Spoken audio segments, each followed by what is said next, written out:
नमस्कार. सखी सह्याद्रीच्या आजच्या भागात मी चैताली कानिटकर आपल्या सगळ्यांचं सहर्ष स्वागत करते.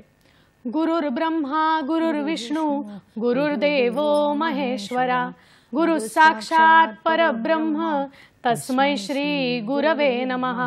गुरु हा परमेश्वराचं स्वरूप आहे, तो परब्रह्म स्वरूप आहे आणि म्हणूनच गुरु सर्व जगीत राहता असं संस्कृत साहित्यात गुरुचं वर्णन केलंय. जो लघु नाही तो खरा गुरु आणि जो लघुलाही गुरु करतो तोच खरा गुरु. गुरु हा अत्यंत महत्त्वाचा आहे, जो भूतकाळातला दुवा आणि भविष्यकाळातला दिवा आहे. गुरु अर्थात शिक्षक.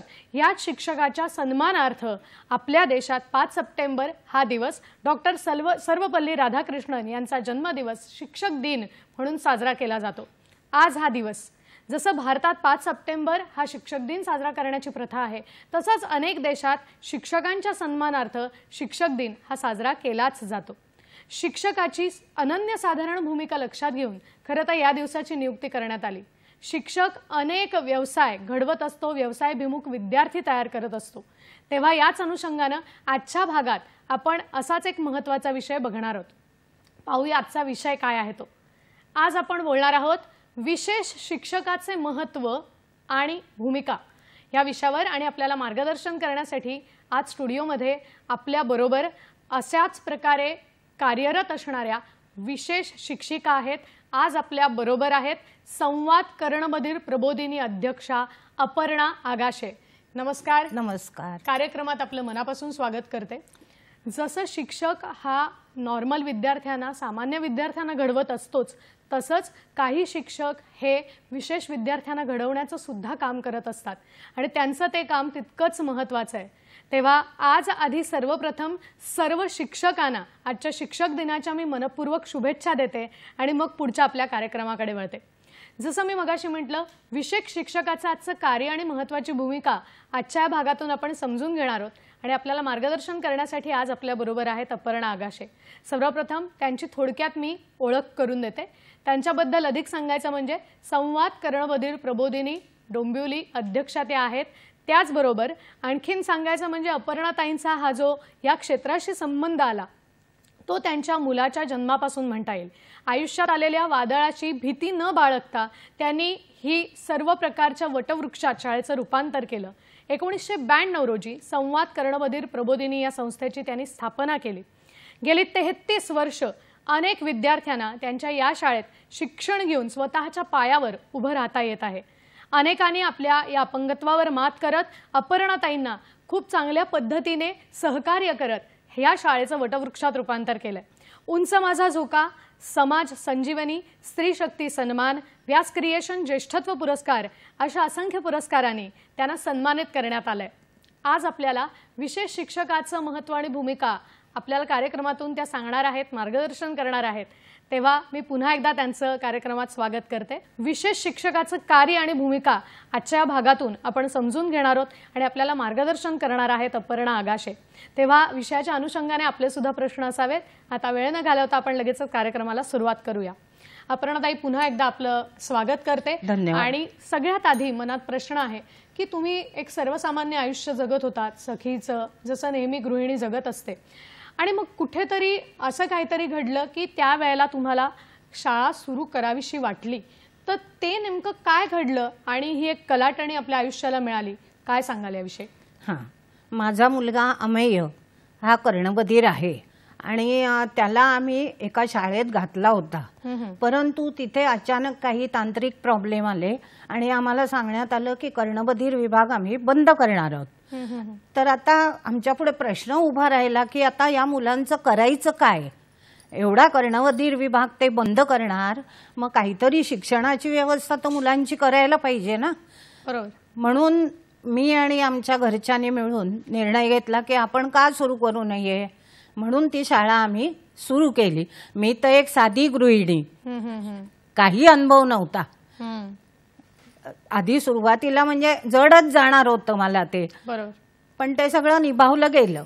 हे खरंय की सर्वसामान्य एक गृहिणी आपलं आयुष्य सरळ साधं जगत असताना असं काहीतरी घडलं. जसं अपर्णाताई आपल्याला म्हणाल्या की त्यांचा मुलगा कर्णबधीर असताना अचानक एका शाळेतून असं सांगितलं गेलं की आता आम्ही या मुलांना घेणार नाही. अशी कुठल्याही पालकांवर खरं तर कधी वेळ येऊ नये, पण अशी वेळ आलीच तर अपर्णाताईंसारखं कार्य करणाऱ्या सखी सुद्धा आपल्या मदतीला येतात. त्यामुळे अशा पालकांनी तर अजिबात घाबरून जाऊ नये.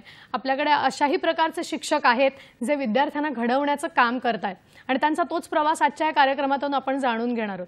अपर्णाताई, मी आता पुढे येते. तुम्ही म्हणालात तसं की तुम्ही एक साधं सरळ आयुष्य जगत होतात आणि तुम्ही निर्णय मात्र घेतलात की नाही, आपल्याला आता अशी शाळा सुरू करायची. आता कुठलीही शाळा सुरू करायची म्हणजे काही ही अगदी क्षुल्लक गोष्ट नाही. ही एक संस्था उभी करायची म्हणजे हे मोठं कार्य आहे. तर मग हे कार्य करत असताना आपल्याला साधारण कुठल्या अडचणी आल्या आणि ज्या अडचणींचा आपण चांगल्या प्रकारे सामना केलात, अशी कुठली आव्हानं समोर होती शाळा सुरू करताना, काय सांगाल याविषयी? आता शाळा सुरू करताना गरज असते ती मुख्य शाळेची जागा, त्याच्यानंतर शासनाची मान्यता, बरोबर, योग्य ती पटसंख्या, या सगळ्या गोष्टी आवश्यक असतात. आणि त्याची जुळवाजुळव कशी करायची हे मला एक वकील या नात्याने, हिंगे म्हणून आमच्या इथे एक वकील आहेत, त्यांनी मला सगळं मार्गदर्शन केलं या बाबतीत. आणि मला खरोखर काहीही माहिती नव्हतं की शाळेचं रजिस्ट्रेशन सुद्धा करायला लागतं हे पण मला माहित नव्हतं. मग त्यांच्याबरोबर मी चॅरिटी कमिशनला वगैरे फेऱ्या मारल्या. त्याच्यानंतर आमचं रजिस्ट्रेशन झालं. त्याच्यानंतर धर्मादाय आयुक्तांचं सर्टिफिकेट मिळालं शाळा सुरू करताना. अशा सगळ्या गोष्टी होत होत्या. आणि कुठलीही गोष्ट करताना मदत ही लागतेच. तर अशी डोंबिवलीतली बरीच मंडळी माझ्या मागे उभी राहिली मदत करण्यासाठी. त्यामुळे मला ते शक्य झालं. आणि पैसा कुठून आणायचा हा मुख्य प्रश्न. तर देणग्या मिळवायच्या, मग त्याच्यासाठी बाहेर पडायला पाहिजे. मला अमेयपेक्षा या शाळेकडे जास्त वेळ द्यायला लागला. बरोबर, की आता त्याचं काय करायचं, आपण त्याला तर शिकवायला पाहिजे. बरोबर आहे. त्यामुळे मग झालं. पण देवाच्या कृपेने हे सगळं तुम्ही म्हणताय की सतत फेऱ्या मारायला लागणं किंवा वकिलांची मदत मिळवणं, देणग्या गोळा करणं, तर ह्या सगळ्या कालावधीमध्ये साधारण किती वेळ गेला, किती वर्ष तुम्हाला ही सगळी मेहनत शाळा उभारणीच्या अगोदर करायला लागली? किती वेळ गेला या सगळ्यामध्ये? बराच वेळ गेला. सगळी जमवाजमवी करेपर्यंत. आणि शाळेला जागा मिळणं हे महत्वाचं होतं. तर एक डोनर मला मिळाले की आमचा बंगला आहे आणि तो रिकामाच आत्ता आहे, तर तुम्ही तिथे शाळा घेऊ शकता. बरं. 6 महिन्यांसाठी त्यांनी आम्हाला जागा दिली. अशी 6-6 महिने करत आम्ही वाढवत नेली. आणि आता कायमस्वरूपी जागा मिळालेली आहे. कल्याण डोंबिवली महानगरपालिकेने भाडे तत्वावर आम्हाला जागा दिलेली आहे आणि बरीच मोठी आहे. 1870 स्क्वेअर फुटाची जागा आम्हाला मिळालेली आहे. अच्छा. आणि तिथे आम्ही शिशुवर्ग ते 10वी पर्यंतचं शिक्षण देतो. खूप छान. मला वाटतं कुठलीही सखी मनात आणलं तर काय करू शकते याचं एक ज्वलंत प्रत्यक्ष उदाहरण आपल्या समोर आहे. याचं कारण सर्वसामान्य आयुष्य जगत असताना आलेली अडचण जी आहे किंवा आपल्या आयुष्यात निर्माण झालेली ही पोकळी आहे हे न समजता त्या कुठेतरी खंबीरपणे उभं राहिल्या आणि त्यांनी शाळा सुरू केली, ज्यामुळे केवळ त्यांच्याच मुलांना नाही, इतर अनेक विद्यार्थ्यांना आजही याचा खूप चांगल्या पद्धतीने फायदा होतोय. आता मला अपर्णाताई पुढच्या प्रश्नाकडे यायचंय आणि हे विचारायचंय की ज्या वेळेला आपलं मूल आहे त्याला आपल्याला शिकवायचंय, तर ते सर्वसामान्य असेल तर ती शिकवण्याची पद्धत ही खूप वेगळी असते. तर तुम्हाला हा सुरुवातीला अनुभव नव्हता. मग तुमच्या मुलाशी संवाद साधत असताना, त्याला लहानाचं मोठं करत असताना, त्याला शिकवण्यासाठी तुम्ही आधी स्वतः एक शिक्षिका झालात, तर त्या नेमक्या कशा? कारण हे सुद्धा काही आपल्याला उपजत नसतं, ह्याच्यासाठी आपल्याला काही शिक्षण घ्यावं लागतं, तर ते आपण कसं घेतलं? विशेष शिक्षिका शाळेमध्ये असतात, म्हणजे त्यांची आवश्यकता असतेच. तर त्यांच्या मार्गदर्शनाने अमेयाला कसं शिकवता येईल हे मी जाणून घेतलं. आणि दरवेळे त्या सांगतील, म्हणजे तज्ज्ञ शिक्षिका जसं सांगतील तसं मी त्याच्याशी बोलत वागत गेले. की कुठे बाजारात जायचं झालं, एक वही, पेन, अमेय आणि मी, आम्ही 4 जण जायचो. आणि प्रत्येक भाजीचं नाव किंवा प्रत्येक कडधान्याचं नाव, धान्याचं नाव हे सगळं वहीत लिहायचं. शब्दचिठ्या तयार करायच्या. उदाहरणार्थ गॅस सिलेंडर ही जोडी, वरण भात, पोळी भाजी आणि पाढे तर मी त्याला ओट्यावर बसून शिकवले. अरे वा. की मी ज्या वेळेला चहा करायला वगैरे आत जायची स्वयंपाकघरात, त्यावेळेला मी त्याला ओट्यावर बसवायची की बघ आता आपण किती कप पाणी ठेवलं, 4 कप ठेवलं, मग एका कपाला 2 चमचे साखर, 4 कपाला किती, अशा तऱ्हेने त्याच्याकडनं मी गुणाकार तयार करून घेतले, पाढे तयार करून घेतले. त्याच्यानंतर चहाचा रंग, चहाची पावडर घातल्यानंतर कसा येतो, आधी कसा होता, दूध घातल्यानंतर चहाचा रंग कसा येतो, हे सगळं मी त्याला म्हणजे स्वर आणि व्यंजनांची जडणघडण म्हणतात की त्याच्यातून वाक्य तयार करणं, ही गोष्ट मी त्याला वाक्य तयार करायला शिकवली. आणि ज्या वेळेला तो डेफ आहे असं मला कळलं त्यावेळेला मी पण खूप घाबरले होते, कारण माझंही वय तसं लहान होतं, त्यामुळे मला काहीच कल्पना नव्हती. आणि माझ्या जाऊबाईंच्या लक्षात आली ही गोष्ट की अगं आम्हाला ऐकायला येत नाहीये, तर आपण हॉस्पिटलमध्ये चेकिंग करून घेऊ. पण आमच्या घरच्यांचा विरोध त्या गोष्टीला की नाही, त्याला ऐकायला येतंय, त्याला कुठेही न्यायचा नाही आणि अशा विशेष शाळेत पण घालायचं नाही. बरं, मला वाटतं मी या प्रश्नाकडे येणार आहे की पालकांनी या बाबतीत सजग कसं राहिलं पाहिजे हे मी तुम्हाला विचारणार आहे. पण आम्ही स्क्रीनवर आता आपल्या शाळेचा एक सुंदरसा फोटो बघितला आणि असंख्य विद्यार्थी तिथे शिक्षण घेताना आम्हाला दिसले. तर मला या प्रश्नाकडे यायचं आहे की साधारणपणे या सगळ्या मुलांना तुम्ही म्हणालात तसं की दुसऱ्या शाळेने नाकारणं ही एक तर त्यांच्या पुढे मोठं आव्हान असतं, ही समस्या असतेच. पण या व्यतिरिक्त अशा विद्यार्थ्यांना नेमक्या कुठल्या कुठल्या अडचणींना सामोरं जायला लागतं आणि ते कसा याच्यातून मार्ग काढत असतात, तर या अडचणी विद्यार्थ्यांच्या नेमक्या कुठल्या आहेत, ॲज अ शिक्षक म्हणून आपल्याला काय वाटतं, काय सांगाल? हां, विद्यार्थ्यांना योग्य वयात जर शाळेत शिक्षण मिळालं तर ती पूर्णपणे डेव्हलप होऊ शकतात आणि बोलायला लागतात. आज माझा मुलगा सुद्धा कल्याण डोंबिवली महानगरपालिकेच्या अशा ह्याच्यात ऑफिसमध्ये नोकरी करतोय, संगणक चालक म्हणून. आणि आम्ही त्याला 10वी नंतर संगणकाचाच कोर्स दिला की जिथे बोलायची गरज जास्त भासत नाही. बरोबर. त्यामुळे आम्ही त्याला संगणक चालक म्हणून तिथे तो लागलाय. पण मग आपल्याला एक कार्यक्रमात फोन येतोय, तो आपण घेऊया आणि मग आपल्या पुढच्या प्रश्नाकडे वळूया. आपल्याला रवींद्र कुडाळकर प्रश्न विचारतायत जळगावहून. नमस्कार रवींद्रजी. हॅलो. हा नमस्कार, मी रवींद्र कुडाळकर बोलतोय. बोला. हां, सर्वप्रथम शिक्षक दिनाच्या हार्दिक शुभेच्छा. धन्यवाद. मी सुद्धा शैक्षणिक क्षेत्रात काम करत असल्याने तुमच्या ज्या भावना आज व्यक्त होत आहेत त्यातही आम्ही कमी जास्त प्रमाणात आम्ही देखील जात असतो. माझे 3 प्रश्न आहेत. पहिला प्रश्न असा आहे की कर्णबधिर विद्यार्थ्यांसाठी काम करताना त्यांच्या पालकांचं सहकार्य विद्यार्थ्यांच्या समस्या जाणून घेताना कसं लाभला, पहिला प्रश्न. दुसरं मला असं विचारायचं आहे की कर्णबधिर विद्यार्थ्यांची एखादी चांगली यशोगाथा आपण सांगू शकाल का. आणि तिसरा प्रश्न, तुमच्या एकूण या शाळेच्या कारकिर्दीमध्ये तुम्हाला लाभलेला एक अविस्मरणीय कामाचा आनंद देणारा, समाधान देणारा क्षण आम्हाला ऐकायला आवडेल. धन्यवाद आणि शुभेच्छा. नक्कीच. मला वाटतं खूप छान त्यांनी शिक्षक म्हणून काय करतो आपण हे शिक्षकालाच कळू शकतं असं मला वाटतं. तर त्यांचे 3 प्रश्न होते. तर त्यातला पहिला प्रश्न हा होता की पालकांचं सहकार्य हे कसं अपेक्षित असतं आणि कुठल्या कुठल्या बाबतीत त्यांनी ते सहकार्य केलं पाहिजे. आधी मला वाटतं या प्रश्नाचं आपण उत्तर घेऊ, मग पुढे जाऊ. काय सांगाल? पालकांचं सहकार्य हे अतिशय महत्वाचं आहे आणि विशेषतः आईचं. कारण बाबा काय कामावर जाणार आणि आई 24 तास मुलाच्या संपर्कात असते, तर त्यांनी कसं शिकवतंय शिक्षक ते बघायला पाहिजे स्वतःहून. आणि आम्ही बोलवत पण असतो पालकांना की कसं शिकवतात ते तुम्ही प्रत्यक्ष बघत जा, म्हणजे त्या शिकवण्यात आणि तुमच्या शिकवण्यात समानता आली पाहिजे. खरंय.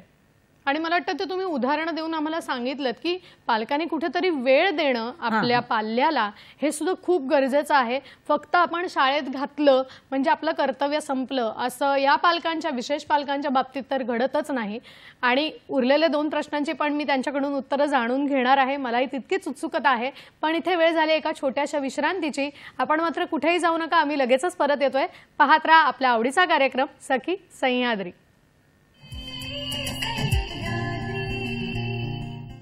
ब्रेक नंतर पुन्हा एकदा सगळ्यांचं स्वागत करते. आजच्या शिक्षक दिनानिमित्तचा आजचा हा विशेष कार्यक्रम आहे आणि आपल्याला आजचा विषय आहे विशेष शिक्षकाचं भूमिका आणि महत्त्व या विषयावर मार्गदर्शन करण्यासाठी आज आपल्याबरोबर आहेत संवाद कर्णबधीर प्रबोधिनी डोंबिवलीच्या अध्यक्षा अपर्णा आगाशे. ब्रेकपूर्वी रवींद्रजींनी आपल्याला प्रश्न विचारले होते, त्यातल्या पहिल्या प्रश्नाचं उत्तर आपल्याला अपर्णाताईंनी दिलं होतं.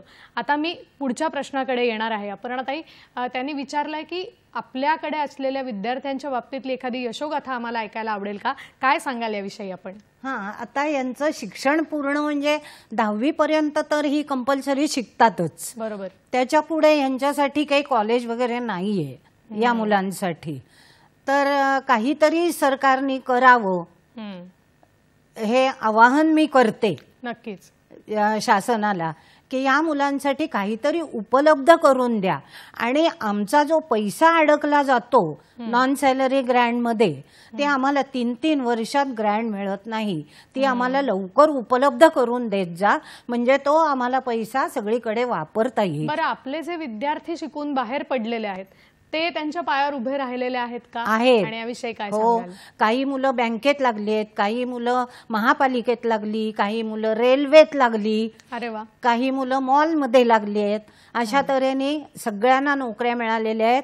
आतापर्यंत 125 मुलं माझ्याकडनं 10वी होऊन बाहेर पडलेली आहेत. ती सगळीच्या सगळी मुलं नोकरीला आहेत. वा, म्हणजे मला वाटतं हेच खरं तर शिक्षणाचं सामर्थ्य आहे की शिक्षण घेतल्यानंतर माणूस स्वतःच्या पायावर खंबीरपणे स्वतंत्रपणे योग्य काम करून उभा राहिला पाहिजे. आणि ही मुलं कोणी विशेष आहेत असं काही नाही, ते सुद्धा शिकतायत. ही फार मोठी अभिमानाची आणि कौतुकाची गोष्ट आहे. आता मला त्यांनी एक प्रश्न विचारलाय जो माझ्याही मनात आहे आणि ज्याचं उत्तर आपण नंतर घेऊच या. पण तत्पूर्वी माझ्या मनात हा प्रश्न आहे की अशा विद्यार्थ्यांना शिकवत असताना तुम्ही मगाशी म्हणलात तसं की काही तंत्र वापरायला लागतात आणि त्या तंत्रांनीच आपल्याला पुढे जायला लागतं, कारण अन्यथा अशा विद्यार्थ्यांना शिकणं थोडंसं अवघड जातं. तर ज्याला आपण साईन लँग्वेज म्हणतो, काही तंत्र म्हणतो, तर याविषयी आम्हाला अधिक आपण काय सांगाल किंवा अशी तंत्र आम्हाला काही दाखवता येतील का? काय सांगाल? हो, साईन लँग्वेज हे आम्ही साईन म्हणजे व्याकरणापुरतं वापरतो. नाहीतर त्यांच्याशी ओठांच्या हालचालीवरून की त्यांना सावकाश समजावून सांगितलं तर सगळ्या गोष्टी समजतात आणि श्रवणयंत्राच्या आधाराने ते ऐकू शकतात. पण सगळं श्रवणयंत्राने ऐकू येत नाही. जे काही स्वर आणि व्यंजनं त्यांच्या कानावर थोडीफार पडतात ते विस्ताराने ऐकू येतं. बाकी ह्याच्या पलीकडे श्रवणयंत्राचा उपयोग काहीही होत नाही. आता श्रवणयंत्र सुद्धा बरीच निघालेली आहेत, डिजिटल आहेत, साधी आहेत, तुम्हाला जे परवडत असेल. किंवा आपल्या इथे अलियावर जंग म्हणून एक संस्था आहे बांद्र्याला, तर तिथे ज्यांचं उत्पन्न कमी असेल त्यांना मोफत पण श्रवणयंत्र दिलं जातं. मला वाटतं ही खूप मोठी गोष्ट त्यांनी आता सांगितली आहे. आणि मला वाटतं ह्या महिन्याच्या शेवटी आपण जागतिक श्रवण दिनही साजरा करतो 28 सप्टेंबरला. आता हा विशेष दिवस आहे. अशा विद्यार्थ्यांना ज्यांचं आर्थिक उत्पन्न कमी आहे त्यांना आपण कुठे म्हणालात परत एकदा आम्हाला? बांद्र्याला अलियावर्जंग इन्स्टिट्यूट. बरं, अशा ठिकाणी उपलब्ध होऊ शकतात, हरकत नाही. पुढे आपण तंत्रांविषयी बोलू की कुठल्या तंत्रांनी आपल्याला शिकवावं लागतं अशा विद्यार्थ्यांना, काय सांगाल? आता शाळेमध्ये स्पीच रूम असणं ही एक अत्यावश्यक गोष्ट आहे. कारण त्याच्यामध्ये ग्राफ काढला जातो मुलाचा, श्रवण ऱ्हास किती आहे हे कळतं, खालच्या पट्टीतले आवाज किंवा वरच्या पट्टीतले आवाज त्याला कुठले ऐकू येतात हे त्याच्यातून आपल्याला कळतं.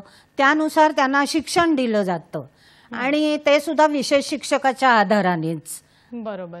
मग आता हे जे विशेष शिक्षक आपण म्हणता आहात, आज शिक्षक दिन आहे, तर या क्षेत्रातही काम करणारे विशेष शिक्षक आपण म्हणतो, तर त्यांनी अशा विद्यार्थ्यांना शिकवत असताना नेमकं कसलं भान ठेवलं पाहिजे? कारण अशा विद्यार्थ्यांना शिकवणं हे आणखीनच खरं तर कौशल्यपूर्ण काम आहे, अभ्यासाचं काम आहे.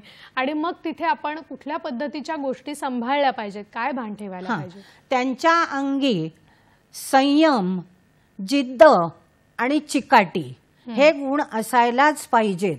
की पेशन्स ठेवला पाहिजे त्यांनी, की आपल्याला एक नाही 4 वेळा समजवायला लागलं तरी ते समजावून देण्याची क्षमता त्यांच्या अंगात पाहिजे. बरोबर. आणखीन या व्यतिरिक्त कुठले असे गुण असायला हवेत असं आपल्याला वाटतं? साईन लँग्वेज यायला पाहिजे त्यांना. म्हणजे आम्हाला साईन लँग्वेज बद्दल जरा सांगाल, अशी एखादी लँग्वेज आम्हाला शिकवाल का, की कशा पद्धतीने आपण संवाद साधतो, एखाद्या साईन लँग्वेज बद्दल ऐकायला आवडेल. आता मूल काय करतं, भूक लागली की पोटावर हात फिरवतं, की आईला समजतं याला भूक लागली आहे, त्याला बोलता येत नाही. बरोबर. पण आपण त्याला बोलायला प्रोत्साहन द्यायचं, की तू बोलून मला सांग आई मला भूक लागली आहे. म्हणजे मग ते बोलणं पण होतं आणि आपल्याशी संवादही साधला जातो. तसंच शिक्षकांना पण सांगतात, मी पाणी प्यायला जाऊ का, आता पाणी प्यायला म्हणजे अशी खूण करतात. बरोबर.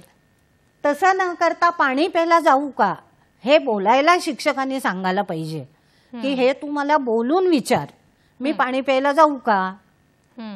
मग असे विद्यार्थी संवाद साधू शकतात, हो, त्यांना हो, त्या पद्धतीने हो. आपल्याला प्रेरित करता येऊ शकतं. हो, त्यांच्याशी जरा हळू बोललं ना सावकाश, की ते आपल्या ओठांच्या हालचालीवरून सगळ्या गोष्टी समजावू शकतात. फक्त याच्यासाठी तुम्ही म्हणलात तसं की शिक्षकाकडे तर संयम असायलाच हवा, पण त्याचबरोबर त्याचे जे पालक आहेत किंवा त्याच्या आजूबाजूला असणारे जे कुटुंबीय आहेत त्यांनी सुद्धा याचं भान ठेवलं पाहिजे. बरेच वेळेला असं होतं की अशा विद्यार्थ्यांशी संवाद साधायचंच टाळलं जातं, साधत नाहीत पालक.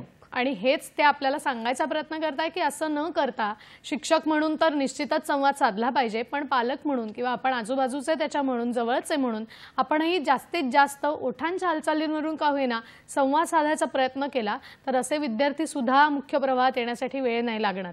आता मला पुढच्या प्रश्नाकडे यायचंय की अशा विद्यार्थ्यांच्या बाबतीत सुद्धा शाळेमध्ये वेगवेगळे उपक्रम राबवणं हे गरजेचं असतं का? कारण एकीकडे शिक्षण सुरू असतं, व्यावहारिक शिक्षण आपल्याला मिळत असतं, पण दुसरीकडे अशाही विद्यार्थ्यांचा व्यक्तिमत्व विकास होणं हे सुद्धा तितकंच गरजेचं आहे.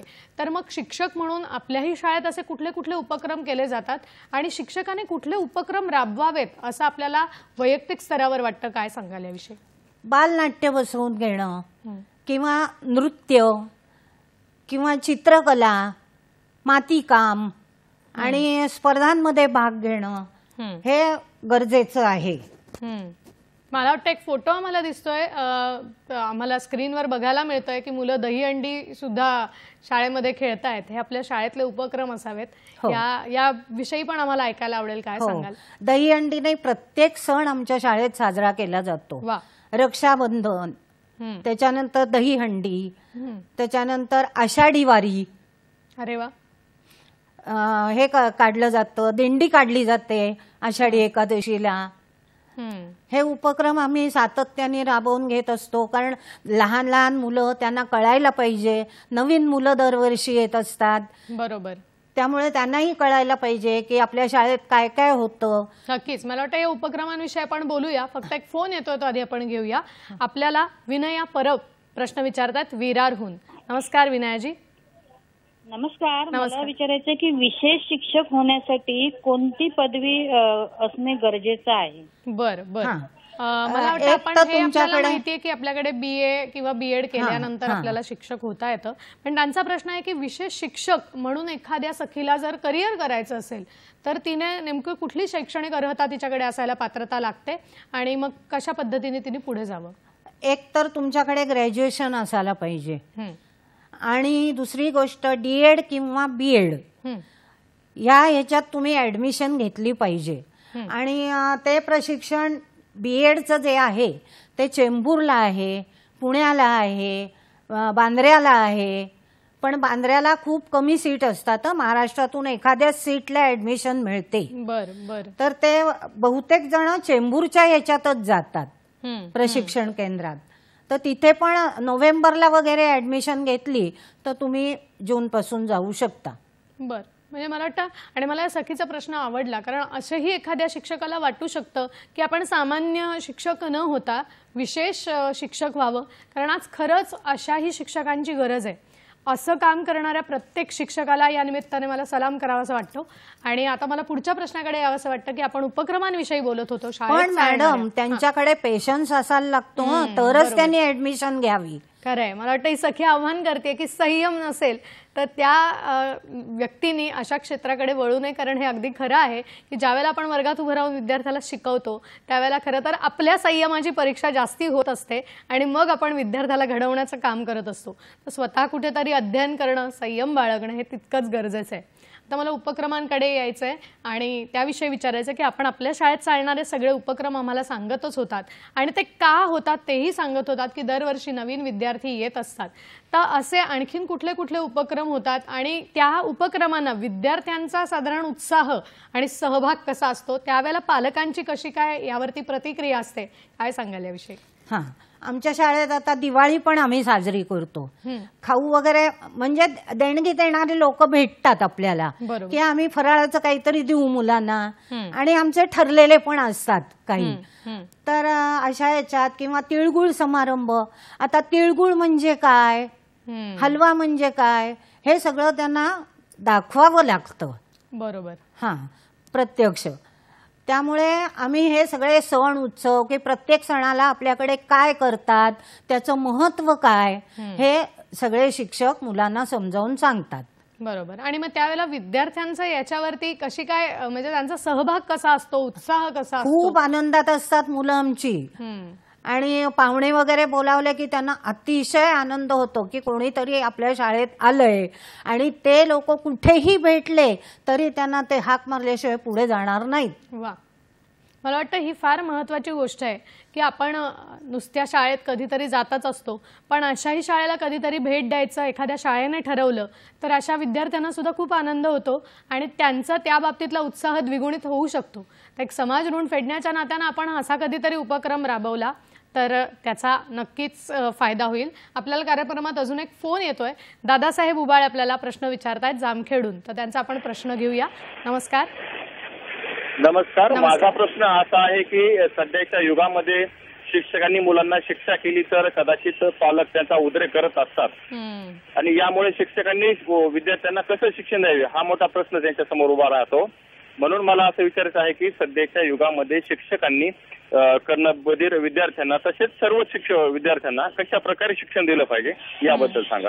खरंय, मला वाटतं पूर्वी छडी लागे छमछम विद्याई घमघम असं पालकच म्हणायचे आणि कुठलाही पालक कधीही आपल्या विद्यार्थ्याला शाळेतल्या शिक्षकांनी मारलं किंवा ओरडलं म्हणून तक्रार घेऊन नाही जायचा.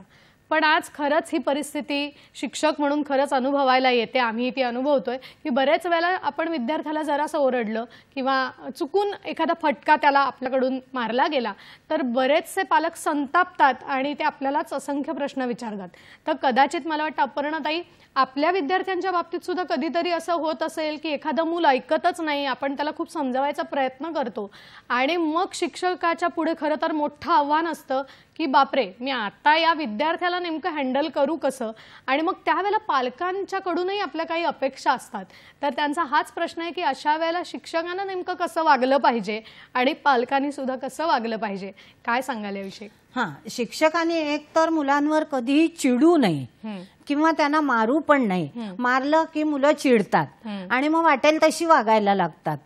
कारण शाळेत असताना काही ते शिक्षकांना मारू वगैरे शकत नाहीत, पण घरी गेलं की तो राग सगळा आईवर निघतो त्यांचा आणि मग आईला मारतात. अशीही काही उदाहरणं आहेत. तर त्यांना किती समजवायला लागतं ते आता आम्हालाच माहिती आहे. खरंय खरंय. पण तरी सुद्धा असं कधी झालं आहे का की एखाद्या विद्यार्थ्याला चुकून मार पडल्यानंतर पालकांनी त्या विरुद्ध काही तक्रार केली आणि असं कधी काही? नाही, आमचे शिक्षक अजिबात मारत नाहीत. कधीही पट्टी तुम्हाला त्यांच्या हातात दिसणार नाही. अगदी समजावून समजावून व्यवस्थित सांगतात आणि विषय शिक्षकाचं हेच काम आहे की ही मुलं पटकन चिडतात. त्यांना काही बोललं किंवा मारलं तर ही मुलं काय करतील त्याचा भरोसा नाही. बरोबर. कुठेतरी आपणच स्वतःवरती थोडेसे निर्बंध घालणं आणि विशेषतः विशेष शिक्षकांना तर याचं भान ठेवणं हे खूप आवश्यक आहे. कारण अशा मुलांना शिकवणं हे खरंच मोठं कौशल्यपूर्ण काम आहे असं मला वाटतं. आता मला यालाच जोडून प्रश्न विचारायचा आहे की अशा शिक्षकांसमोर साधारण काय आव्हानं आहेत आत्ताच्या काळामध्ये की अशी मुलं, त्यांना शिकवायचं तर आहे, शाळेत त्यांना यायला भाग पाडायचं आहे, त्यांना वेगवेगळ्या उपक्रमांमध्ये सहभाग घडवून आणायचा आहे आणि हे सगळं करता करता त्यांचं योग्य पद्धतीने शिक्षण होणंही गरजेचं आहे. तर मग अशा या शिक्षकांसाठी नेमकी कुठली आव्हानं त्यांच्या पुढे उभी आहेत? आपल्या एवढ्या वर्षाच्या अनुभवातून आपल्याला काय आव्हानं जाणवतात, काय सांगाल? हां, मुलांना जी कला आवडत असेल ते त्यांना करायला द्यावं शाळेच्या वेळात. शिवणकाम म्हणा, भरतकाम म्हणा, मातीकाम म्हणा, चित्रकला किंवा स्पर्धांमध्ये भाग घेणं, त्यांच्याकडनं स्पर्धांची तयारी करून घेणं, अशा प्रकारचे जे उपक्रम असतात ते त्यांना आवडीनुसार द्यावेत शिक्षकांनी. आणि सारखं अभ्यासात गुंतवून पण काही फायदा नसतो. बरोबर आहे. वेगवेगळं त्यांना काहीतरी हवं असतं. आता जेवणात सुद्धा बघा, पोळी भाजी आपण रोज दिली तर मुलं कंटाळतात, त्यांना वेगळं काहीतरी हवं असतं. खरंच आहे, मला वाटतं. आणि हेच सगळं शिक्षकाची नजर नेहमी आपल्याला सांगते आणि या हाडाच्या शिक्षिका आहेत हे यांच्या एकंदरीत वक्तव्यावरून आपल्याला समजतंय. आपल्याला कार्यक्रमात एक फोन येतोय, तो आपण घेऊया. शिवानंद वसेदार आपल्याला निपाणीहून प्रश्न विचारतात. नमस्कार शिवानंदजी. हा, नमस्कार मॅडम. प्रथम सर्वांना निवेदक, शिक्षक आणि सर्व श्रोत्यांना सुद्धा शिक्षक दिनाच्या खूप खूप शुभेच्छा. धन्यवाद. कारण की आपले निवेदक जे आहेत त्यांनी सुद्धा आम्हाला एक गुरुच आहेत, त्यांना सुद्धा प्रथम वंदन करतो. आणि माझा प्रश्न असा आहे की जे शिक्षक जे लोक असतात त्यांनी शिकवायचे प्रयत्न भरपूर मनाने करत असतात, प्रामाणिक प्रयत्न असतो. पण काही मुलं हट्टी असतात, ते कडक असतात, ते नीट शिकवायचं नको ध्यान देत नाहीत. तशा सुद्धा मुलांना यांनी वळण लावून चांगल्या प्रकारे शिक्षण देतात. तीच मुलं पुढे घडून चांगले होतात. मग तशा मुलांना शिक्षकांनी कशा प्रकारे शिक्षण दिली पाहिजे? आता त्यांनी सांगितलं काही मुलं बंद वगैरे असतात, अपंग असतात, काही मतिमंद असतात. तशा मुलांना सांभाळणं फार अवघड असतं. तशा प्रकारे त्या मुलांना मॅडमनी कशा प्रकारे संगोपन केले पाहिजे, त्यांना शिक्षण कशा प्रकारे दिलं पाहिजे, त्या मुलांना ते काय मार्गदर्शन कराल आणि कसं संगोपन कराल, असा माझा प्रश्न मला. नक्कीच नक्कीच. खूप चांगला प्रश्न त्यांनी विचारला मला वाटतं. कारण शिक्षक म्हणून एक काम करत असताना हा मलाही पूर्ण अनुभव आहे. पण अशा विद्यार्थ्यांना शिकवणं हे खरंच फार मोठं काम आहे. तर त्यांनी हा प्रश्न विचारलाय की तुम्ही म्हणालात तसं की आपण पट्टी हातात घ्यायची नाही किंवा खूप संयमाने धीराने घ्यायचं. हे अगदी सगळं जरी खरं असलं तरी काही विद्यार्थी खूपच हट्टीपणा करत असतात. मग अशा वेळेला पालकांच्या कानावर घालून किंवा कशा पद्धतीने थोडक्यात त्यांना आपण शिकवलं पाहिजे आणि मग त्यावेळेला शिक्षकाने कसा आणि किती संयम बाळगला पाहिजे, कारण त्याच्यातून त्यांना पुढे नेणं. आणि त्यांनी प्रश्न विचारला तसं की कर्णबधीर मुलांना शिकवणं हे एक आहे, त्याचबरोबर आणखीन दिव्यांगांना शिकवणं ही तर आणखीन फार मोठी जबाबदारी आहे शिक्षकावरची. तर मग ही जबाबदारी कशी काय पूर्णत्वाला न्यावी, काय सांगाल याविषयी? हां, आता खूपच मस्ती करत असेल एखादा मुलगा किंवा जर ऐकत नसेल तर त्याला वेगळं बसवलं जातं.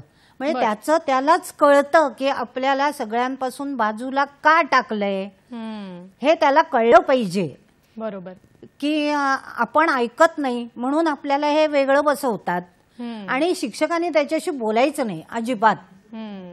मला वाटतं हा सोपा उपाय आपण सांगितलात. मौनम सर्वार्थ साधन असं म्हणतात की जर आपण मौन पाळलं, त्याच्याशी बोललो नाही, कारण बरेच वेळेला ना आपल्यावर आई चिडली की पण हा उपाय करते की मी तुझ्याशी बोलणार नाही असं मुलाला सांगते आणि तर त्याला कळतं की नाही आपली चूक झाली आहे. तर शक्यतो कुठेतरी लहान मुलं असतील, हट्टीपणा करत असतील तर हा उपाय करून बघायला हरकत नाही. आपल्याला त्यांच्या या उत्तरावरून समजलंय. आपण त्यांच्याशी अशीच चर्चा पुढे सुरू ठेवायची आहे. पण इथे वेळ झाली एका छोट्याशा विश्रांतीची. आपण मात्र कुठेही जाऊ नका, आम्ही लगेचच परत येतोय. पाहत रहा सखी सह्याद्री.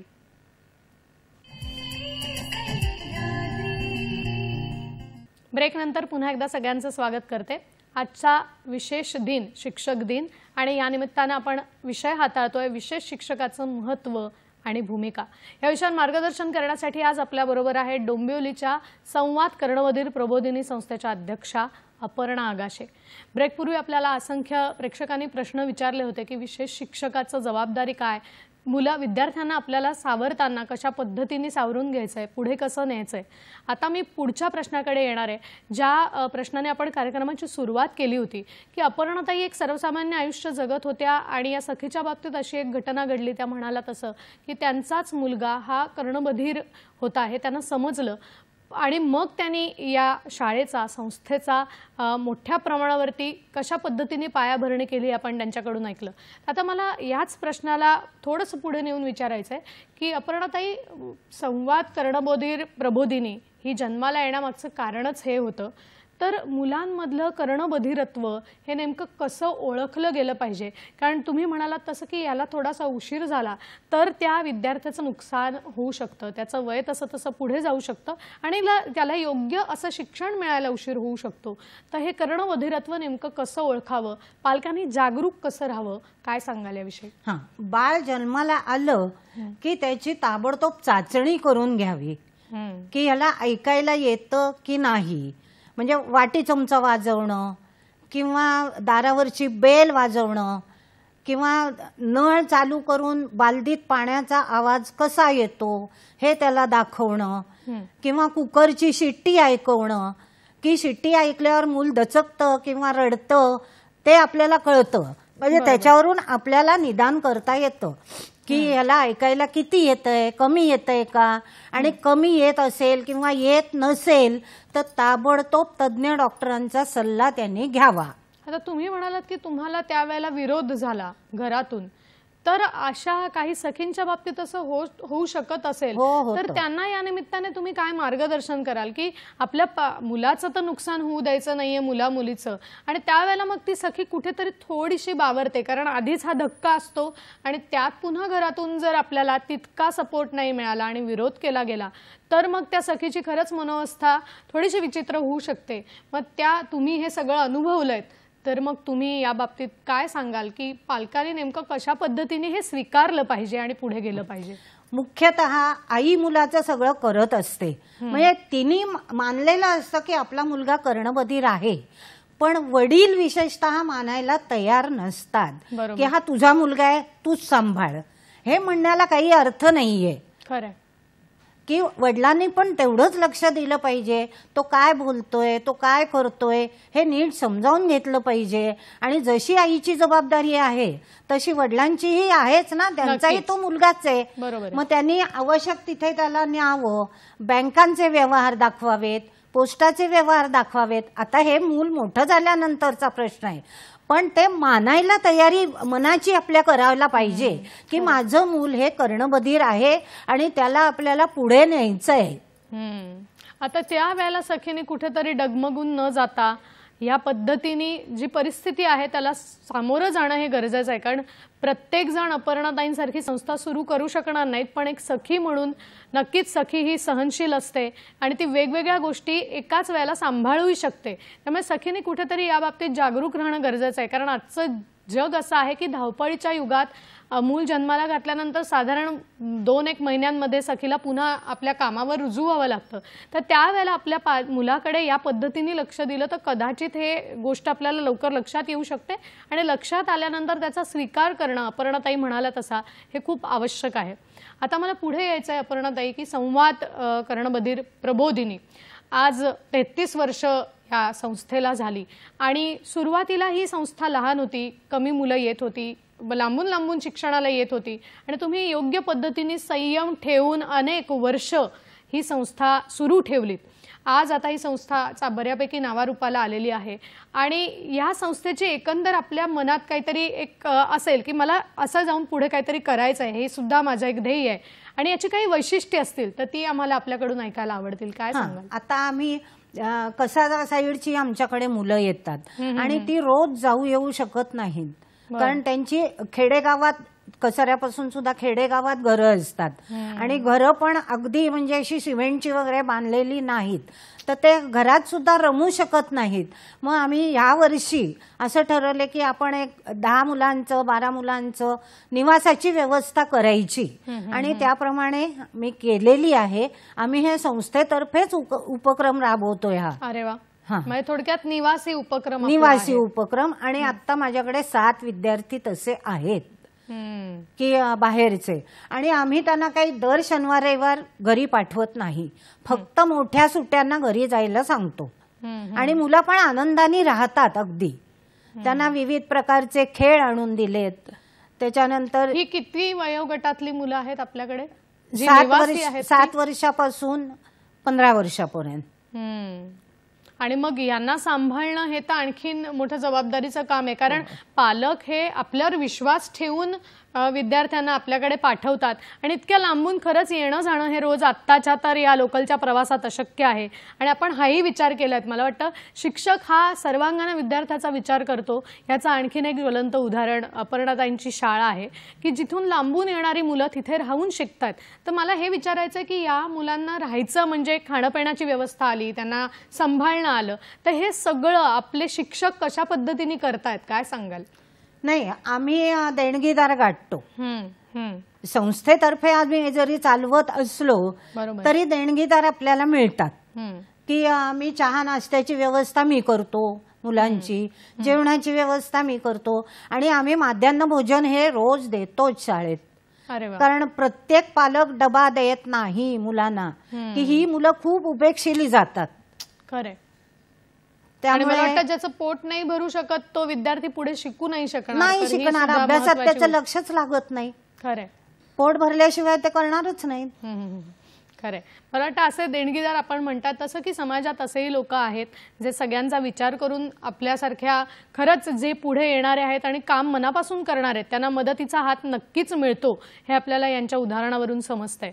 खरं तर विषय हा खरंच मोठा आहे आणि मी या पालकांना सुद्धा आवाहन करते की ज्याला शक्य आहे त्यांनी आम्हाला थोडीशी देणगी देऊन जरी एक वेळचं जेवण द्या किंवा काय असं सांगितलं तरी आम्हाला खूप आनंद होईल. खरं. आणि आज मला वाटतं हे प्रत्येकाला खरं तर शक्य आहे.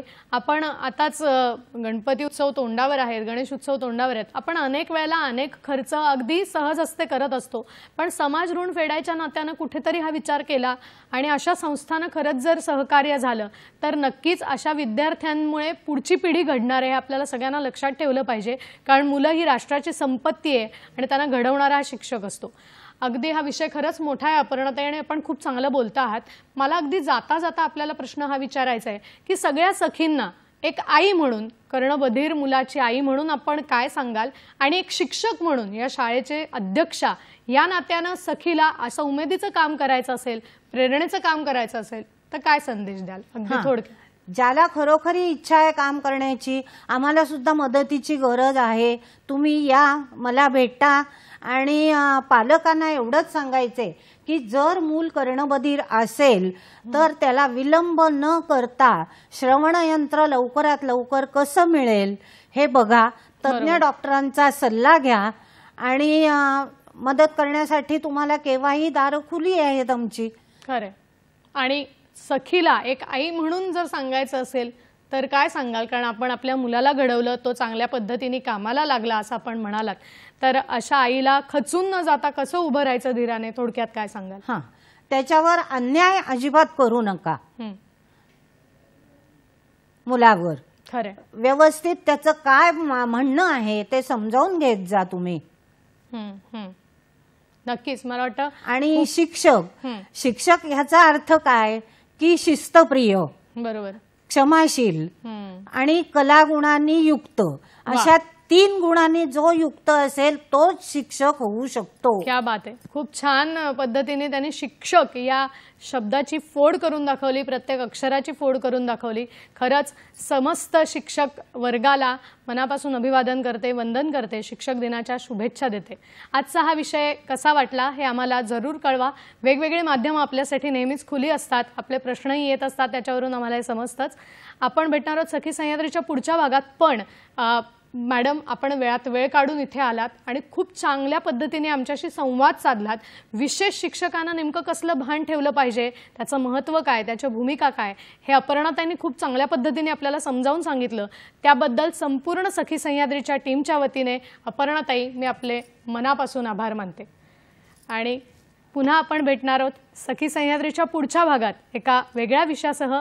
आज मात्र इथेच थांबतेय. शिक्षकाचे 4 गुण सांगणारे एक सुभाषित आहे, ते फक्त जाता जाता सांगते. सद्वर्तनम च विद्वत्ता तथा अध्यापन कौशलम शिष्यप्रियत्व मेतद्धि गुरो गुरुण चतुष्टयम. हे सुभाषित खऱ्या अर्थानं अपर्णाताईंना लागू पडतं. अशा शिक्षकांना खरंच मानाचा मुजरा. भेटूया पुढच्या भागात. नमस्कार.